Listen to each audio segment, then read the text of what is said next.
ويا سبحان الله، هو نفس المنطق. اول ما النادي الاهلي يمد ايده وياخد اقوى لعيب عندك اللي بيمثل 60% من فرقه الزمالك، نطلع كلنا نصوت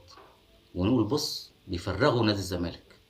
بياخد اللعيبه كلها من نادي الزمالك. انا ما بنكرش، وبالعكس ده انا واحد من الناس اللي طالبت مجلس اداره الاهلي، وهبقى احط لكم المشهد ده بتاع الفيديو ده اللي انا طالبت فيه مجلس اداره الاهلي باللي بيحصل دلوقتي حاليا، ان كل ما تجيلك فرصه ويبقى في لعيب متاح في الزمالك خده، يا رب تقعدوا على الدكه. ما هو انت مش انت بس النادي اللي مصرح لك ان انت تتحالف مع نادي تاني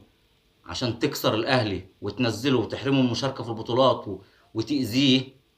وانا لما اجي ارد عليك ابقى انا وحش وبفضل انديه وفيها عبر الدنيا، وانا نادي الدوله وانا نادي الاقوى مش عارف من الاتحاد وانا نادي الاقوى من الرابطه، وتقعد توصفني بابشع الالفاظ.